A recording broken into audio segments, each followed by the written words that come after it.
Laga penentu babak 16 besar kedua tim, antara King of Asia, raksasa dunia yakni Jepang, dan anak bawang yang diremehkan di ajang Piala Asia, yang sedianya diprediksi akan pulang paling awal tanpa poin. Rupanya jelang pertemuan Indonesia kontra Jepang, ternyata media asing justru paling menyorot pertarungan kedua tim tersebut.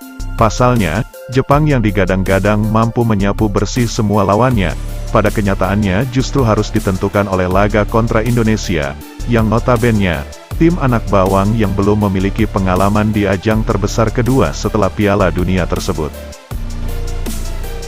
Selain karena hendak menyorot beberapa penampilan punggawa muda timnas Indonesia, yang ternyata memiliki potensi besar untuk Liga Eropa, pertemuan Indonesia kontra Jepang juga menentukan nasib kedua tim. Itulah mengapa, banyak media asing justru menunggu pertemuan kedua tim tersebut yang juga disebut pertandingan paling ditunggu banyak pihak, antara tim tangguh King of Asia, dan timnas muda yang penuh dengan kejutan. Di Piala Asia Qatar tahun ini, ternyata banyak menciptakan pertandingan yang mengejutkan, begitu ketatnya persaingan Piala Asia, bahkan tidak ada tim yang lebih segalanya, semua tim memiliki peluang yang sama, menunjukkan begitu ketatnya persaingan dengan kekuatan yang hampir merata dan berimbang, menunjukkan sepak bola modern seperti saat ini, hampir menghapus stigma antara tim unggulan dan tim debutan.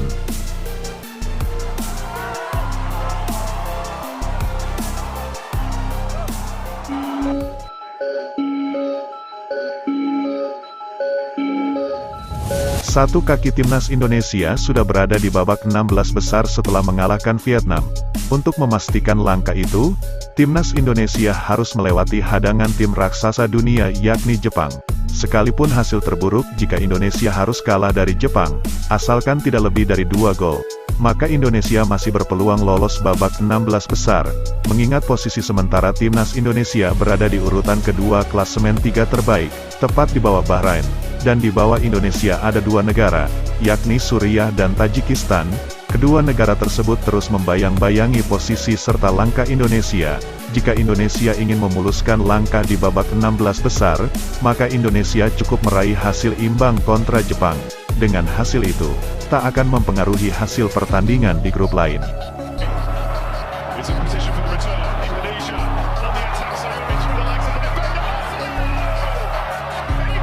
Jika di pertandingan Indonesia kontra Jepang nanti, bila Indonesia mampu memperagakan permainan rapi dan kompak, high pressing dari awal hingga akhir, bukan tidak mungkin, Jepang juga akan kewalahan dan tentu akan banyak melakukan kesalahan sendiri. Mengetahui Jepang langsung akan keluar membombardir Indonesia sejak menit awal, justru hal itu bisa dimanfaatkan untuk melakukan serangan balik. Namun jika Indonesia tidak mampu memanfaatkan serangan balik secara efektif, bukan tidak mungkin, Jepang justru balik menyerang, mengingat serangan Jepang begitu berbahaya. Pertanyaannya, mampukah Indonesia meredam serangan Jepang, dan mampukah Indonesia melakukan serangan balik secara efektif? Di pertandingan nanti, tempo permainan diperkirakan akan tinggi. Siapa yang bisa mempertahankan fokus dan kerja tim yang baik, tentu dialah yang berpeluang besar merebut kemenangan. Berikut line up formasi utama skuad timnas Indonesia senior. Berikut prediksi line up timnas Indonesia kontra Jepang. Yang pertama Rizky Ridho, pemain disiplin, berpostur ideal menjaga jantung pertahanan. Elkan Bagot, tembok kokoh berpostur tinggi besar.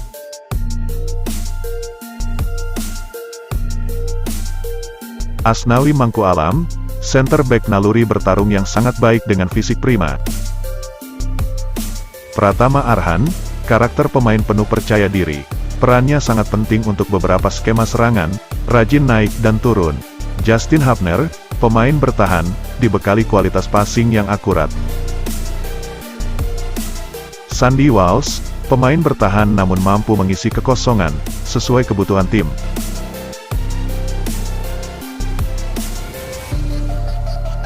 Marcelino Ferdinand, gelandang serang yang tenang, mampu merusak pertahanan lawan, dengan kualitas permainan yang sangat baik. Sein Patinama, mampu bermain di beberapa posisi, center back dan gelandang serang.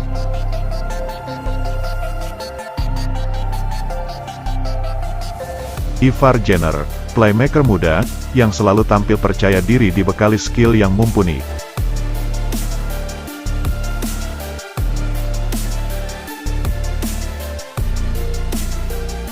Rafael Struijk, striker muda dengan postur yang ideal sebagai sang eksekutor atau pemantul serangan.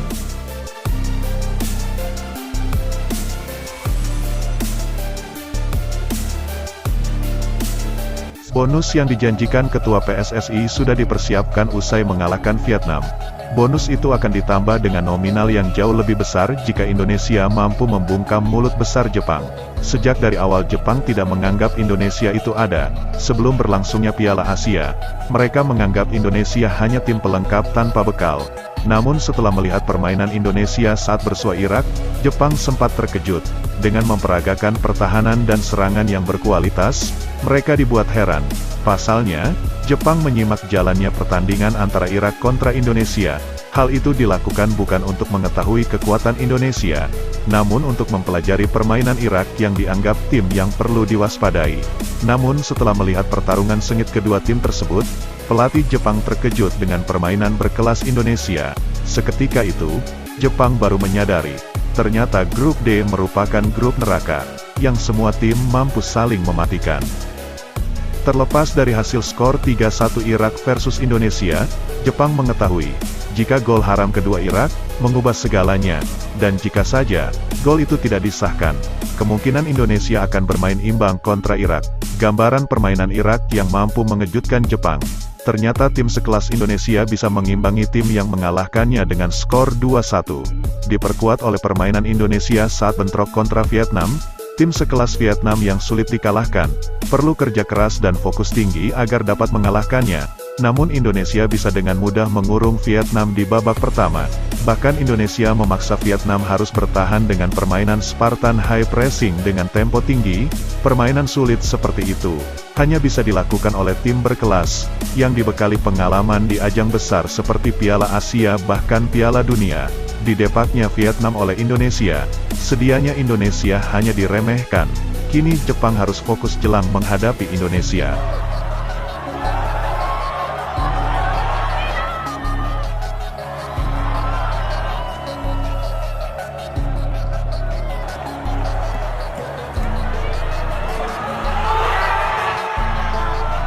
Terbukti, pelatih Jepang sempat mengatakan, pertandingan belum usai, masih ada laga menghadapi Indonesia, fokus kami saat ini menghadapi Indonesia.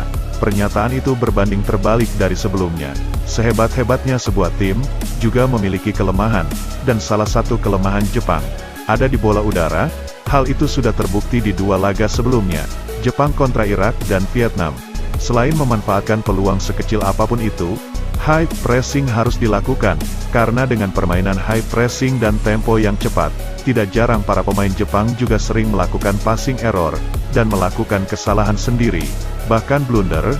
Dengan begitu, para pemain tidak diberi kesempatan untuk berpikir dan mengembangkan pola permainannya. Jika kita riset mengambil benang merahnya, saat Indonesia melawan Irak, permainan di babak pertama relatif berimbang. Gol-gol Irak sendiri, disebabkan beberapa pemain Indonesia yang kehilangan bola. Kesalahan itu dimanfaatkan Irak hingga menjadi gol. Terlepas karena kesalahan sendiri, sebetulnya Irak kesulitan menciptakan peluang melalui skema permainannya. Di laga kedua, dari segi permainan, Indonesia jelas tidak kalah dari Irak. Namun coba lihat apa yang terjadi, Irak justru mempermalukan Jepang dengan skor 2-1. Artinya, sangat mungkin Indonesia dapat mengalahkan tim raksasa dunia tersebut. Toh tidak ada jaminan Jepang bisa mengalahkan Indonesia. Kunci kemenangan melumat Jepang, fisik yang prima, main ngotot, ngeyel, agresif dengan high pressing yang ketat. Maka bisa dipastikan, Jepang bakal kewalahan, dan tentu berpotensi melakukan error. Jika sudah error, disitulah peluang tercipta.